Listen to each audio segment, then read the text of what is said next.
Hi everyone, and welcome to the Friday, February 11th installment of the Silicon Insider, the only uncensored look at life and business in the Valley. My name is Mike Malone. I'm here with special contributor Scott Budman, technology reporter for NBC Bay Area. Our producer is Jordan Henderson. Our East Coast correspondent is Bob Grove, and our host, as always, is the Silicon Valley Business Journal. Okay, crypto. You know, I have a feeling we're going to be seeing a lot of these stories in the years to come. And this was kind of special.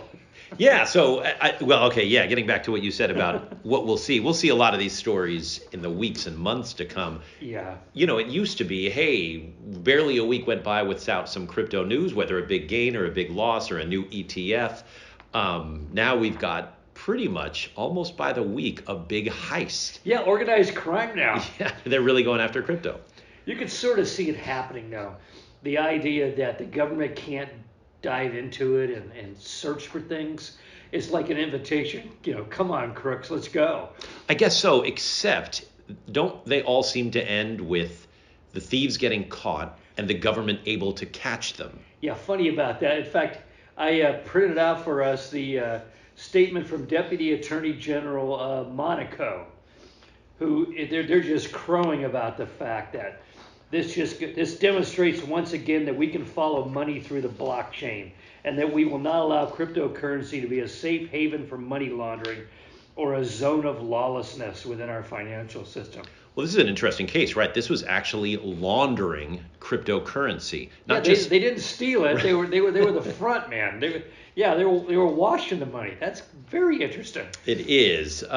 Billions of dollars worth of it. This is Bitfinex, one of the currency exchanges. And this happened some time ago, but it was, again, like it's not enough to be wealthy or to even be successfully criminal. You have to go online and make, in this case, crazy rap videos. Right. I mean, it's embarrassing. And I'm not even a thief. And I was embarrassed for these guys. And so it's $4.5 billion. That was stolen. It was stolen. Yes. And they were laundering how much of that? How much are they going to keep? Do we know? I don't know, but the government got $3.5 billion back. Right. So how much was being... It was a 2016 hack. Right. And they were laundering it, and they had money. And the strange thing is, this is a married couple, young. They were in their 30s, I think. They had success. In tech, they had success. She was writing for Forbes, of all things, and apparently making these just crazy videos. Yes. And but my favorite, the most ironic comment of our time, and maybe it captures the era. It's quote. This is from her, Heather Morgan, and her husband's Ilya Dutch Lichtenstein. She said or wrote, "People are not always as they appear online." That should be on her grave. Yeah, that's. I guess if you're ever going to jump into it, she warned us, right? If we learn nothing from dating sites, thank you for that, Heather. And yet, this is someone who apparently was not what she seemed in print or as far as regular society. If you see these videos, they're outrageously profane. They're embarrassing because it's not like you're seeing it well done by, Lil' Kim or something. I mean, she's just terrible at it. And yet, again, flaunting wealth. A lot of this is filmed on Wall Street, it looks like. It's just as if to say, I'm a big crypto thief. Come get me. Yeah, and like they did. An invitation. I mean, We see that more and more. Criminals showing guns, filming themselves committing crimes. It's like, what are they thinking? Do they think they're immune? Or maybe the notion is once you cross $1 billion, nobody can touch you. I mean, that's the Jeffrey Epstein argument, right? That you can be the craziest perv in the world. Your crime is too big to fail? Too big to fail, yeah. No, I mean, some of these things, and you mentioned Epstein, some of these things do take time to track down. This original theft of the crypto, I believe, was back in 2016. Yeah. So, yeah, it took some time. But, boy, it's like 3 lifetimes in the couldn't crypto you just world. lay low? Again, I'm not giving thieves any advice here, but it's just shocking how out in the open they were about all this stuff. And maybe that's the crypto culture that needs to change. I think that is the crypto culture. You know, my dad was, after he was in espionage, he was in criminal investigation. And I said, how do people get away with this kind of stuff? He says the smart ones do. It's luckily that most criminals are stupid. That's why we catch them. The smart ones, we don't. He says if you had that kind of money, just increase your lifestyle a little bit. So people, their neighbors think, oh, maybe he inherited some money, from an aunt or something. You don't go completely crazy and advertise how much wealth you have. Someone's going to start investigating the sources. So that's the message of Goodfellas, and it should also be the message for crypto thieves. Yeah. Don't show off. Don't show off. Yes. Now, this is another perfectly timed moment for our culture. The lawyer for the couple argued in court that they are not a flight risk because they want to stay near the frozen embryos of Heather. Yeah, that's just getting embarrassingly personal, too. I think you mentioned that the time in this society and where we are. And I think crazy times. It really is. And look, we take this just at the end of the week, and we're heading into Super Bowl weekend, and I can feel it. We're going to get a lot of crypto ads and a lot of tech stuff again. It's going to be like 1999 again. And the ads that we've already seen, with people like Matt Damon shilling crypto, it's just, I don't know. It's supposed to be this sort of low-key, under-the-radar kind of thing, and it's just exploding into our consciousness in all sorts of weird ways. And if you're really an honest-to-goodness, old-school fan of crypto, are you not cringing when you see all this stuff? Absolutely. I remember 1999. I thought everything was going crazy then. You remember that. I mean, it was just nuts. And I was running Forbes ASAP magazine, and my young reporters were saying, no, Mike, this is the new way. This is the new way we're going to live. And I said, no, it's nuts. It can't go on like this. And I'm getting that feeling right now. Things just cannot go on like this. Everything's gone mad. Right. I mean, we're having, the Staples Center in LA renamed Crypto.com, right? That's a pretty cultural zeitgeisty thing. I went to a San Francisco Giants game at Pac Bell during the midst of the bubble. And I looked around, and all the signage around the stadium was for .coms. Right.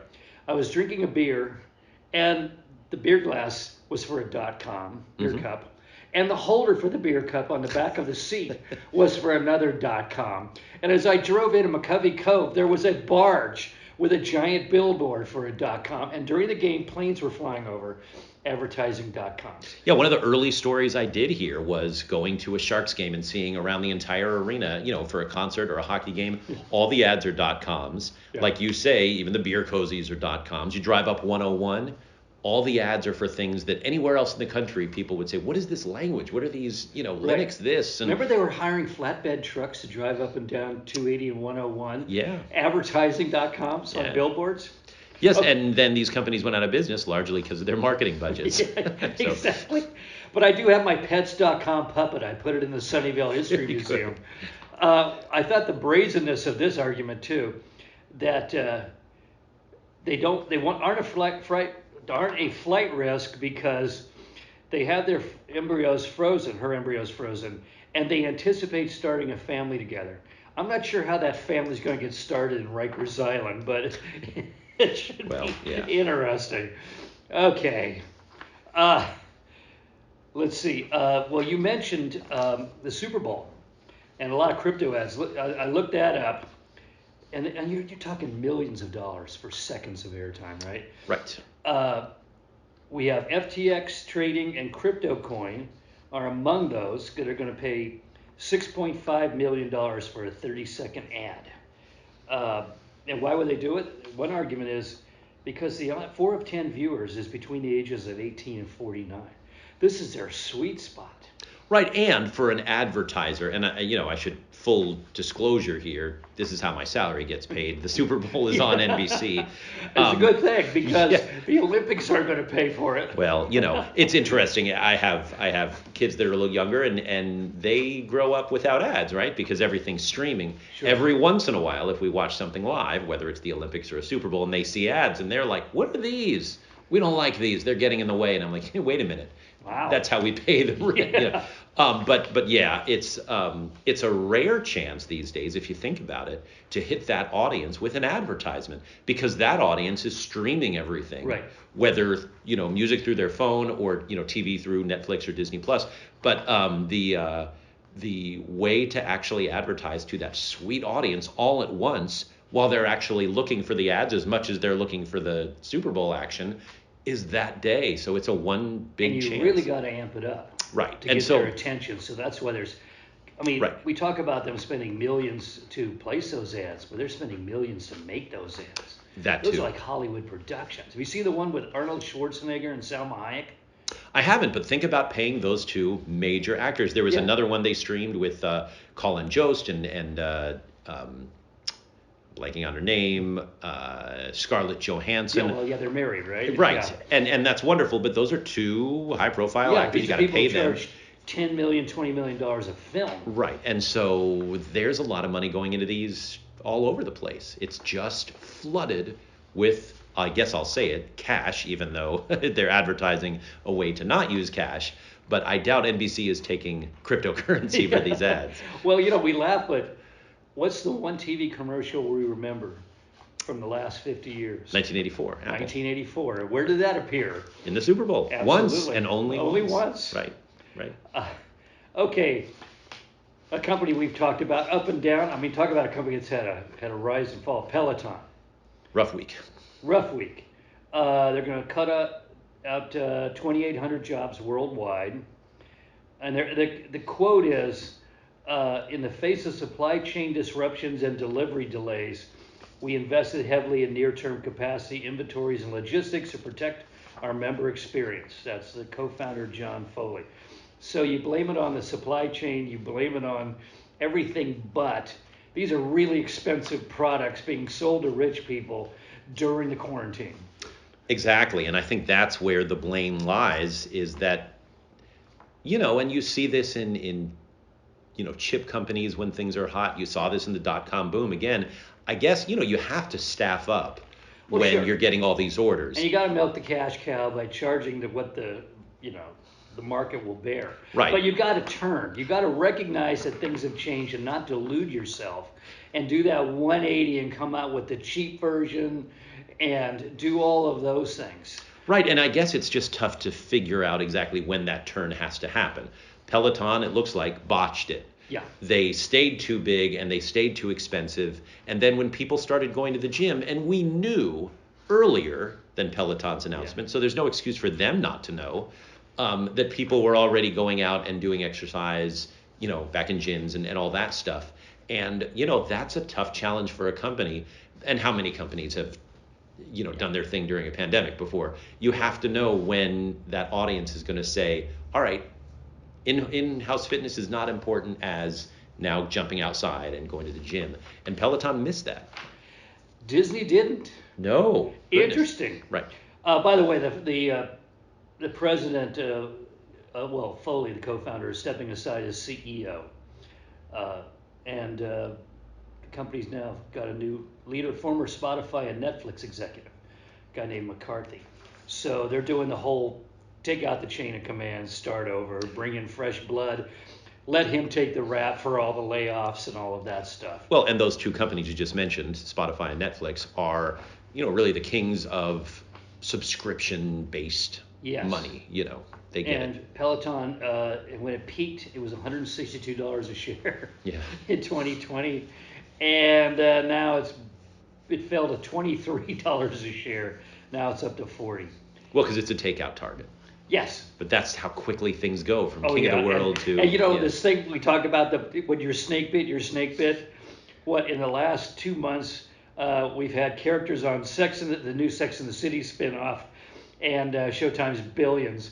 Both had heart attacks on Peloton bikes. Yeah, that's rough. Yeah, what you got, there should be a whole Harvard Business School study on how you recognize when all the signs have suddenly turned, and including in popular culture, weird things happen like, buildings burn down. There's like a karma rule in business that nobody quite recognizes. We don't believe it's true, but we keep saying it over and over again. Okay, so Disney. So Disney's advantage, I guess, tell me if I'm wrong, But they took advantage of the lockdown by, Disney Channel and all that stuff. But they're so diversified. They've got cruises.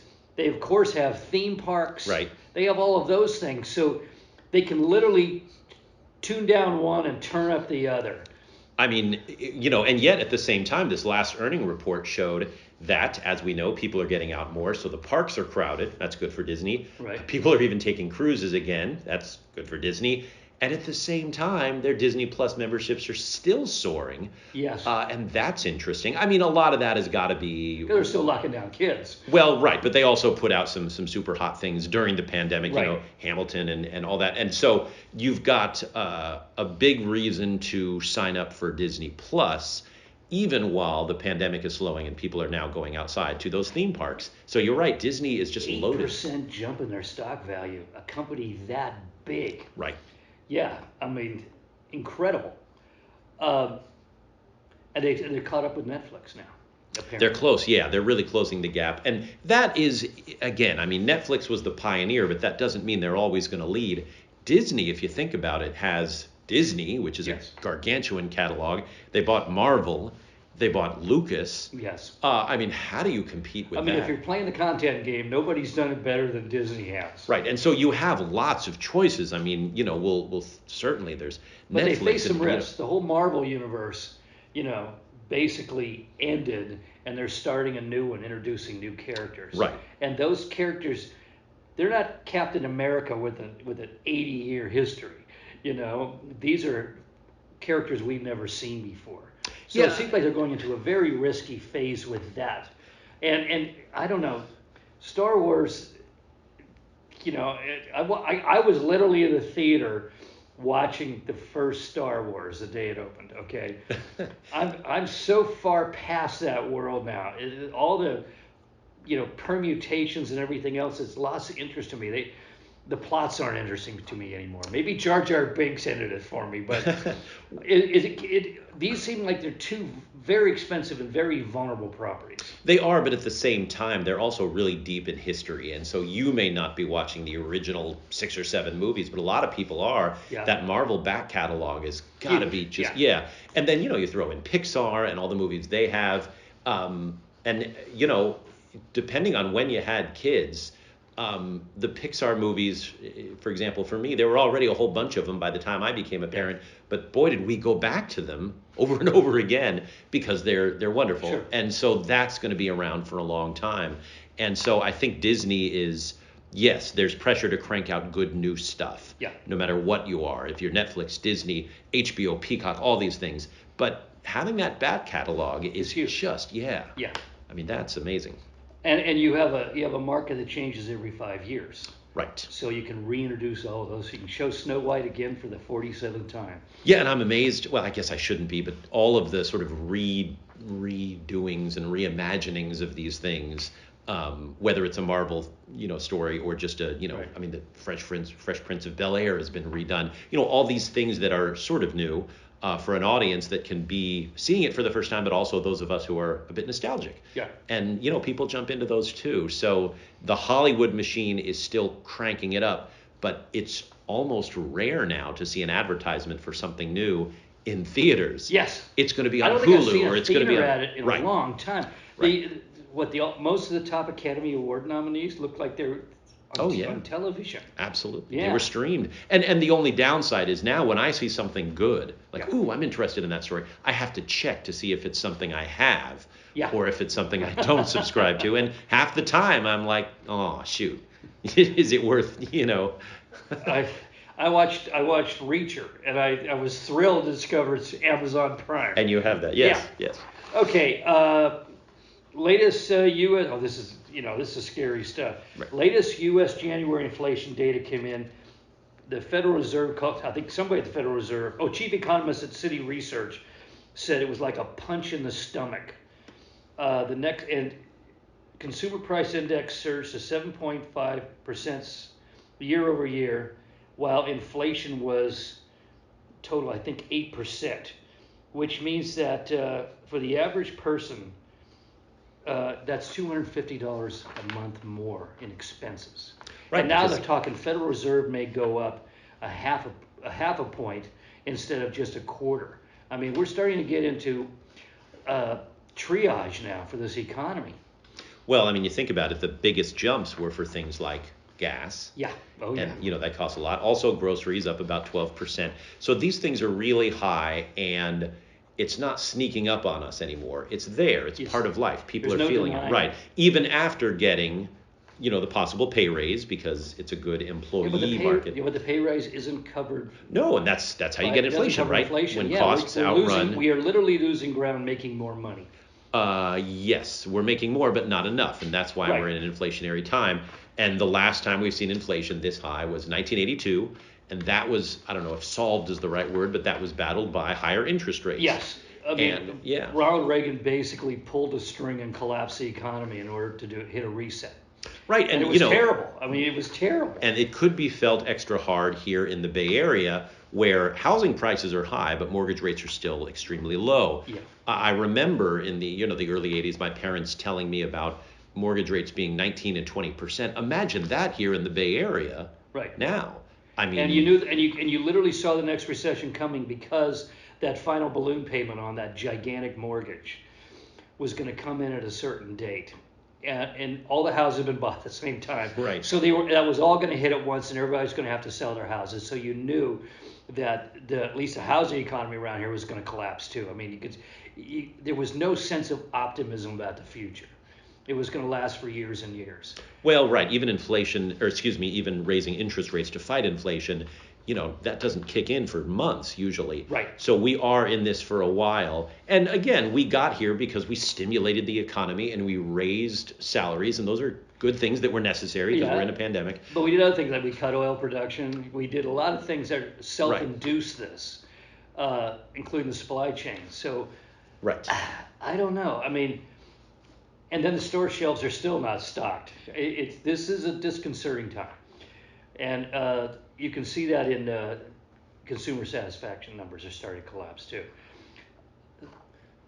All the more reason, by the way, that people get upset when they see, RazzleCon rap videos after crypto. And they see their leaders. They see their leaders without masks on too. That didn't go over well. No, right. And meanwhile, we have a trucker strike that's blocking the bridge from Detroit to Windsor, Canada, which provides 25% of all the goods from Canada going into the U.S. Once again, when it rains supporters, it all clusters. As long as we're on that, Tesla. Okay, this is the weirdest recall I've ever seen. Tesla's recalling nearly 579,000 vehicles in the U.S. because the boombox function doesn't work properly. Do you have a boombox on your Tesla? No. So you are recalled? No.